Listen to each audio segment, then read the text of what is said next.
kick it down, say it's not the right saying. Just deal with it.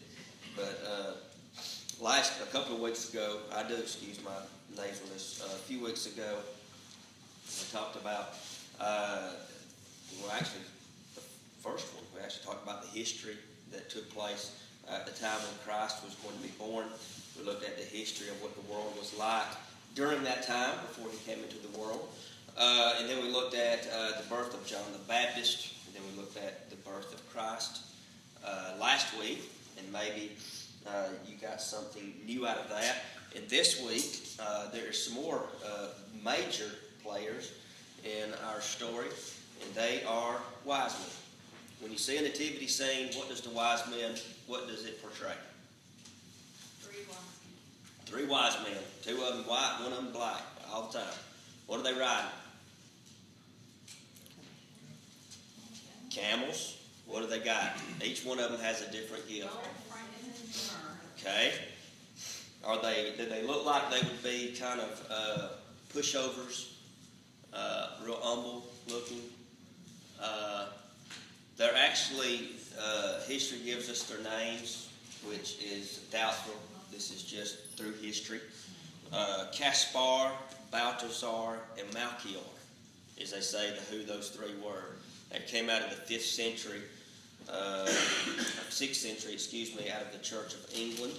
They say they are the ones that actually found 3 skulls. And they said that these are the skulls of the 3 wise men. How they knew these are the skulls of the 3 wise men, I have no idea. And they said these are the 3 names of these wise men, and they are at a cathedral in Europe on display. But looking back at the wise men, you really need to kind of go back to history. So tonight's going to be more of a history. It's going to be more of a teaching instead of preaching. We always think there's 3 wise men. We think, were they kings? Were they kingly? Did they ride camels? Why did they come to Bethlehem? And all we know about these wise men, or magi, is what we find in verse 2 of Matthew chapter 2. And it says, saying, where is he that is born King of the Jews? Very important there. Matthew chapter 2, verse 2. And we've read this a zillion times, if you've ever read the Christmas story.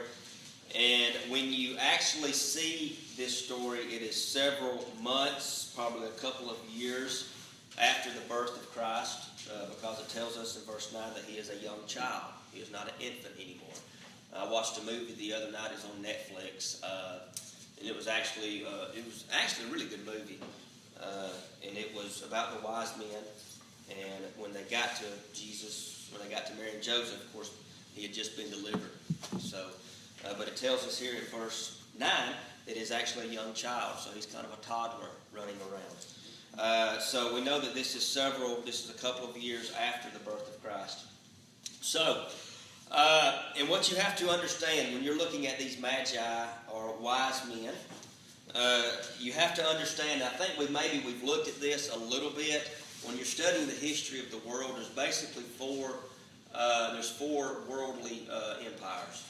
You have Babylon, you have the Medes and the Persians, you have Greek, and then you have Rome. Those are your 4 major empires, and you actually see them throughout the Old Testament. So Babylon, which is actually modern-day Iraq. And then you have the Medo-Persian, which is the oldest. That actually goes all the way back to Genesis chapter 11 and Genesis chapter 12. We'll look at that here in just a second. And then, of course, the Greek and then the Romans. And the Greeks are going to be found in between the Old and New Testament. And also, you'll see the rise of Rome in between the Old and New Testament. And then, of course, when the time of Jesus Christ, Rome is the head honcho. But when you're studying this, you go back and you got to find out who these wise men are or who these magi are. And after Babylon, you have the Medo-Persians, and they come in. And then Alexander the Great comes in, and he takes over them. And then after Alexander the Great, then you have Rome, and they come in and take over. They take over the whole known world. But the Medo-Persian are a group of people that can be all the way traced back, to Genesis chapter 11. And in Genesis chapter 11, this is the oldest known people in the Scriptures, these type of people. They were pre-Babylon, they were pre-Greek, they were pre-Rome, and we actually find them in Genesis chapter 11, one of the last verses of Genesis chapter 11. It says, "And Terah took Abram his son, and Lot the son of Haran, his son's son, and Sarah his daughter-in-law, and Abram's wife, and they went forth from Ur of the Chaldees." That is the same area. Ur is the same area of the Medo-Persians, okay? So all the way back in Genesis, even with Abraham, you hear of these people of the Medo-Persians or the Chaldeans. They are all basically can be kind of lumped into the same people. Now, they are existed all the way in the Old Testament, and when you get to the New Testament, these people are still in existence. The Medo-Persians, the Chaldeans, and they are a group. Now, the wise men, all right, now if you look that word up in the Greek, because it tells us, and it says, "And when Jesus was born in Bethlehem," verse 1, "in the days of Herod the king," that is going to be Herod the Great, all right, "came wise men from the east," which would be Asia Minor or Asia.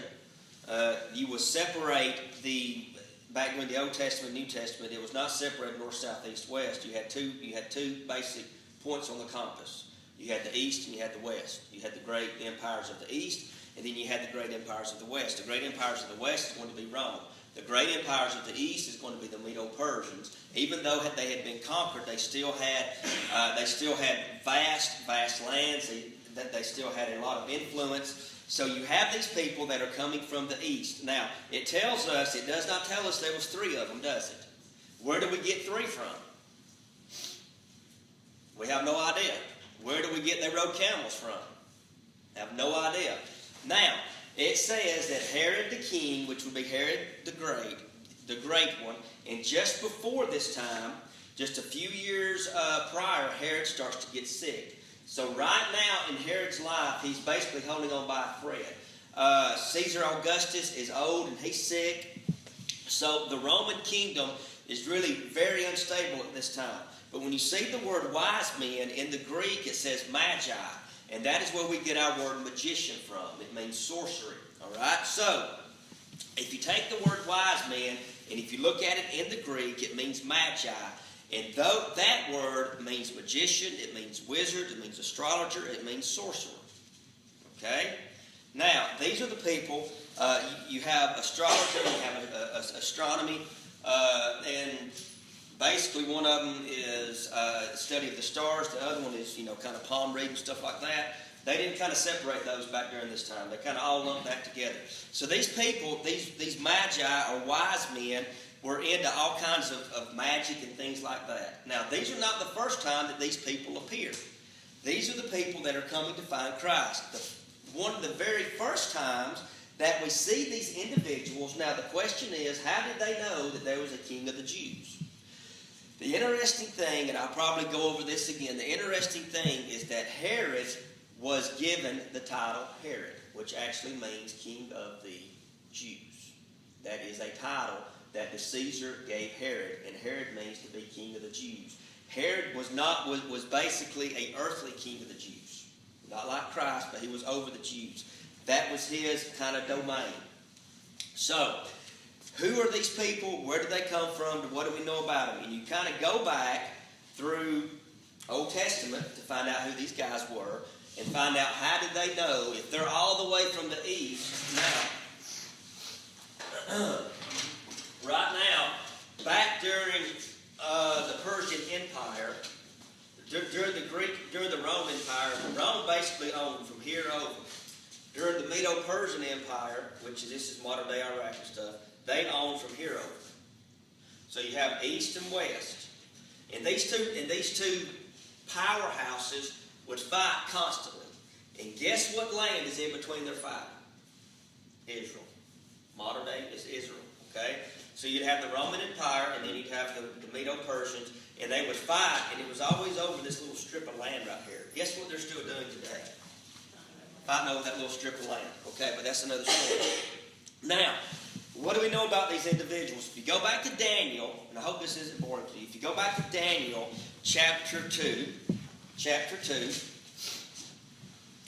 verse 2, do you remember in Daniel, King Nebuchadnezzar, the king of Babylon, comes in and he takes over Jerusalem. It is foretold all throughout the Old Testament. King Nebuchadnezzar, he's going to come in and he is going to take over Jerusalem. And he besieges Jerusalem. And what they would do, and I think I went over this one Sunday, what they would do is they would go into a country, they would kind of put people in classifications. Say, for instance, if you were living in Jerusalem at that time, and the Babylonians, which was a gigantic, ginormous empire, which later became the Medo-Persian Empire, vice versa, they would come in, and what you would do is they would separate you in classes. Can you read? Can you write? Can you do arithmetic? You know, astronomy, astrology? Can you work? Yeah, okay, we're going to put you over here. If you're old, weak, blind, halt, can't see, you're going to stay in Jerusalem. We don't need you. So what they would do, they'd come in and they would get the best and the brightest, and they would give them all these types of tests before they would bring them back to Babylon. And the people that we know, the popular ones that are found in Daniel is going to be Daniel and who's his three friends? Shadrach, Meshach, and Abednego. And at the time that they were taking captivity back to Babylon, they're very, very young, teenagers. So Nebuchadnezzar kind of takes a liking to these guys, and he brings them back to Babylon. Now, you remember that Nebuchadnezzar has this dream. Everybody's probably read the dream, of Nebuchadnezzar in chapter 2. And he has several dreams, and it's the dream of the big statue. Y'all probably read that. And you remember that in chapter 2, verse 2, the king is going to call certain individuals to come and interpret this dream. And in verse 2 of chapter 2 of Daniel, this is really the first time we hear of these individuals, these magi or these wise men. Nebuchadnezzar, the king, commanded to call his magicians, his astrologers, and his sorcerers. What does the word magi mean again in Greek? All of those words. And the Chaldeans to show the king his dreams. So they came before the king. So now we can see, we are starting to kind of put history together of who these individuals are. And you remember that these individuals, or these guys, they're kind of like a priestly tribe, and I'm not using that to compare them to the Levites. But in Israel, you had 12 tribes. And the priestly tribe was the Levites. And in the Medo-Persian area and also the Babylonian area, you would have a priestly tribe. And the priestly tribe was these individuals, your magicians and your sorcerers and your astrologers. They're kind of their priestly tribe. And at the time that we get to the book of Daniel, these individuals are extremely, extremely high-ranking. These are not lowly guys with these funny hats on, riding camels, and carrying a little box of gold, frankincense, and myrrh. Get that out of your head. These are kingmakers. They're very high officials. They control actually everything in the Medo-Persian area. All right, and we'll get into that here in just a second. Now, they were kind of the Levites, these people were of the world. Now, you remember that Daniel comes in, and he interprets the magicians, astrologers, they can't interpret the dream. So you remember Nebuchadnezzar has Daniel to come in, and Daniel interprets his dream. And then you find out in Daniel chapter 47 and 48 what happens to Daniel. You should know this story. The king answered Daniel, said, "Of the truth it is that you're God." All right. How does Nebuchadnezzar know about Daniel's God? Daniel has told Nebuchadnezzar about God. All right. That your God is a God of gods and the Lord of kings. Who are these wise men seeking? What of the Jews?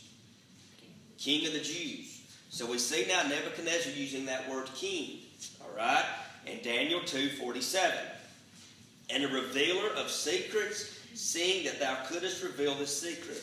Then the king made Daniel a great man and gave him many gifts and made him ruler over the whole province of Babylon, the chief of the governors of all the wise men. we have these wise men, these astrologers, these soothsayers, these magicians, and something, and I want to show you some comparison. Who is now their boss? Daniel. He's over all of them.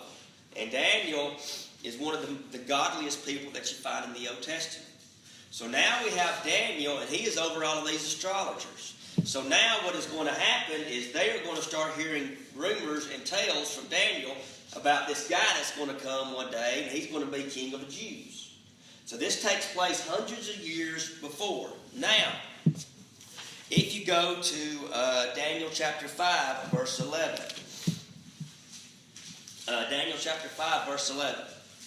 You remember that Belshazzar is going to have a great feast. And you remember this is the handwriting on the wall story. Belshazzar cannot interpret this dream. So he calls all of his magicians, soothsayers, all of these people. Remember, he calls them in. They can't figure out what this writing is. So one of these people tells him, says, listen, your granddaddy had a guy in his kingdom. I think his name was Daniel. And he can interpret this kind of stuff. If you'll get him over here, he can interpret it for you. So he calls in Daniel, and Daniel interprets this dream. And it tells us in Daniel chapter 5, verse 11, this is a man in thy kingdom who is the spirit of the holy gods, and in the days of thy father, light and understanding and wisdom, like the wisdom of the gods, was found in him. When the king Nebuchadnezzar, thy father, the king, I say the father, made him master of the magicians, astrologers, Chaldeans, soothsayers. So even up until the time of Belshazzar, Daniel is still the head of all of these individuals. There were literally hundreds of these people, because we're talking about the Babylonian Empire. So they were hundreds and hundreds and thousands of these guys. All right?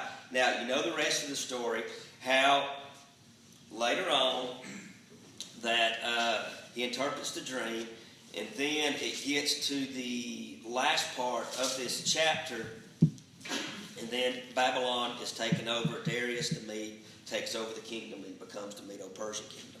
That is found in verse 31. But what is interesting is that these astrologers, these magi, still stay in command. He doesn't get rid of them. He still lets them do their thing. So by the time you get in Daniel, and even after Daniel, and from Daniel onward, I'm trying to hurry, I know I'm running out of time. By the time you get onward, these are very, very important individuals. The most highly ranking individuals during that time was the Magi, or the wise men. They were hundreds and hundreds and hundreds of them. They yielded tremendous power. Their word was gold. Whatever they said, people done. They basically would set their kings up, and they were basically puppet kings. They were just kind of the head, and they ran everything else. So when you see a nativity scene with these three wise men, just get that out of your head. Now, they had two rules that they had to follow.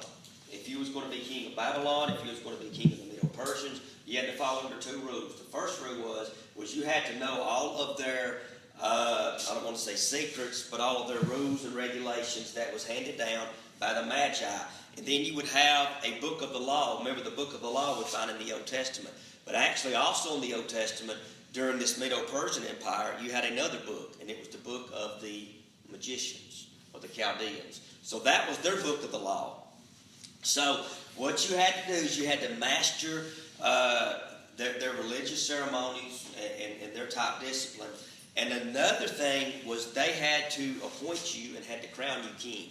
That's how much power and influence that they had. Now,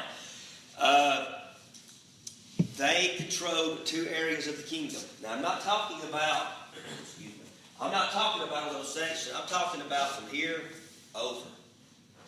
They controlled two areas. They controlled the kingdom, and then they controlled the judicial laws.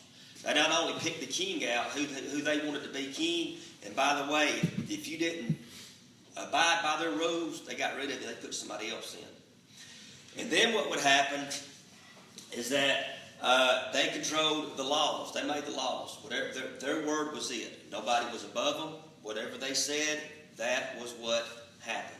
Now, the interesting thing about this is that they were very good in mathematics, astronomy, and they studied light, and they studied stars. And the thing that fascinated them about light was the fire. They actually had an altar. Bible historians tell you they had an altar that was kind of like, and they kind of copied the Jewish, the tabernacle we studied about, the ever-burning flame. They had a tabernacle, and they had an ever-burning flame in it. You know how the Jews would make blood sacrifices? They'd make blood sacrifices. So they kind of adopted some of the Jews' practices when it come to worship. They believed in a one God, not our God, but they believed in a one God. Now, during the time of Christ, and we studied between those testaments, Old and New, how Israel was always in some kind of war. And eventually, Rome basically takes over and controls everything. But there was one area that they can never really take hold of, and it is the old Babylonian Empire, which is now modern-day Iraq. They never can really control that. And the people that are running that worldwide organization is magi or wise men. Very important people. Very dangerous individuals. So you have the east and you have the west, and right in the middle is this little town called Israel, or this little area called Israel. So how did these wise men find out in chapter 2 of Matthew that there was going to be a king born? This is about 800-900 years prior. When Daniel is made head of them, and we all know what kind of man Daniel was. You remember that decree that the king laid down? He was tricked into it, said nobody can pray to any other God but the God I choose. And Daniel defies that and he prays. And they go and they spy out and they say, hey, he's praying to another God. You need to throw him into the lion's den. That's the kind of influence Daniel had over people. So, somewhere along the line, Daniel and these Jews kind of intermingled with these people, and they got to talking about, more than likely, about prophecy. Because these astrologers and these magi were big into future events. They love future events. And Daniel, besides Revelation, is one of the books that you study when you're talking about prophecy and eschatology, things that's in the future. So, more than likely, they get all their information about this king of the Jews coming from Daniel. And do you remember King Cyrus? Darius Cyrus lets the Jews go back to Jerusalem and rebuild the walls. A lot of the Jews don't go, they stay in Babylon. And they start marrying and they start intermarrying with these Babylonians. So you have this great influence of this Eastern and Western culture, and it's come together. And now you get to Matthew chapter 2, and all of a sudden, these guys start showing up again. You hear nothing out of them after Daniel. After Daniel, they kind of go underground. They're still very popular. They're still very much in control of everything. But after that, they kind of go underground and don't hear anything else. No writer writes about them. And then all of a sudden, they come through all of these wars, 430 some odd years of wars. All of a sudden, in chapter 2, somebody shows up. And it is not 3 people riding camels. All right? It is not 2 of them white and 2 of them black. It is a cavalry, a massive army. Now, I told you that King Herod was sick. I got a book on him. I just got done last week. It's actually a medical book because King Herod dies this atrocious death. And these medical examiners try to figure out how he actually died, the diseases. And when chapter 2 takes place, King Herod's basically on his deathbed. He is a very sick individual. Caesar Augustus, he's old. He's a very sick individual. Tiberius, not the Tiberius that, the Tiberius is already the general of Rome. He's retired. He's gone. So Rome basically does not have an army. So your 2 kings, Augustus, Herod, they're old men and they're dying. And then your army is falling apart. When is the best time for somebody to come in and to attack at that time? So what is happening? There is a group of people that Rome cannot get a handle on. They can't lasso them in. And basically they are scared to death of them. And it is these people that are known as the Medo-Persians. It is the old Babylonian Empire. And they know because there is a word in here that we're going to use. Now, During this time, they have a king. These Medo-Persians have a king, and his name is Phares, and he's basically a loser. They throw him off the throne, and now they're wanting another king. But the king that they're wanting is a king that is going to be a military king. You remember that's why Israel and the Jews rejected Christ all the time. They didn't want somebody like him. They wanted somebody to come down, overthrow Rome, and then they take over everything. So they have this king. They get rid of him, and all of a sudden they start looking. They want another king. And so we pick up our story in chapter 2 of Matthew. But when Jesus was born in Bethlehem of Judea in the days of Herod the king, behold, came wise men from the east to Jerusalem. All right? They're asking one question. They want one question. They are on this very serious business. They got one thing in mind, and they are wanting a king. They just got rid of theirs. So, and I've got a book at home, History in the Times of Christ. And there's a little section, it's kind of weird, it just kind of hit me last night when I was reading it. And when I was doing a study on this, that I had actually read something in this book, and I went back. And these guys, there was hundreds and hundreds of these magi. But when they would come into a city, they would have to have a cavalry to escort them in. And their cavalry would be between 1,000 and 3,000 individuals on these Persian horses. So now we have King Herod who's sick, he's fixing to die. Their kingdom's falling apart, and all of a sudden you got these magi riding in, not on camels, and there's about 2,000 individuals with them, and they're riding these gigantic horses, and they're coming right up on your doorstep. How do you think Herod feels? He's scared to death.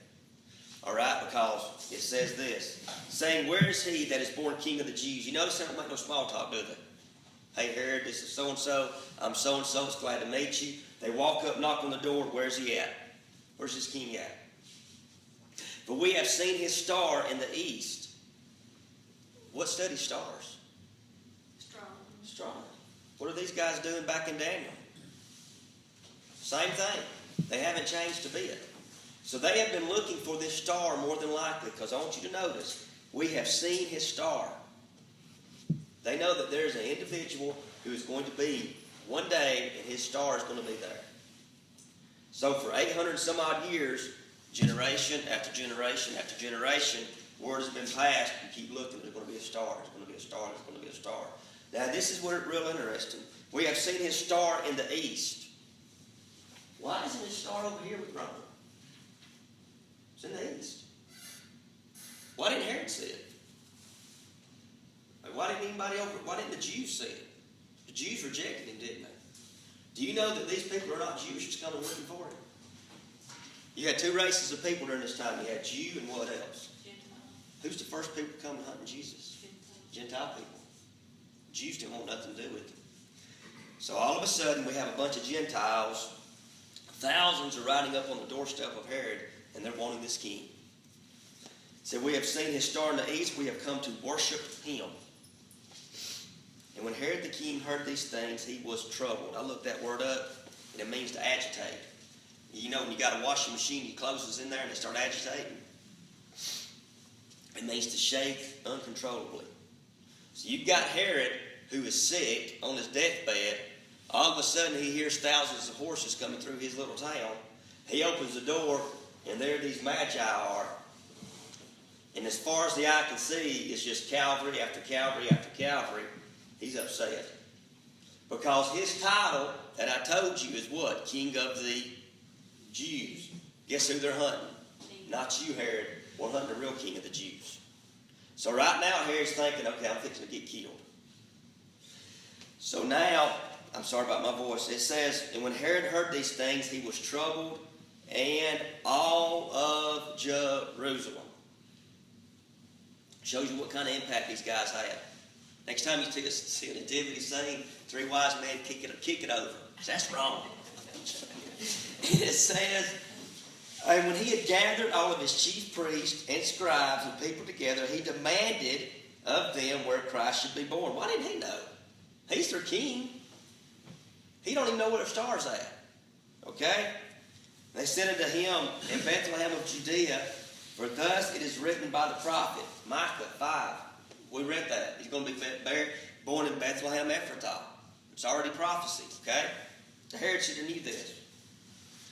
And thou, Bethlehem, in the land of Judah, art the least among the princes of Judah, and out of them shall come a governor, and thou shalt rule the people of Israel.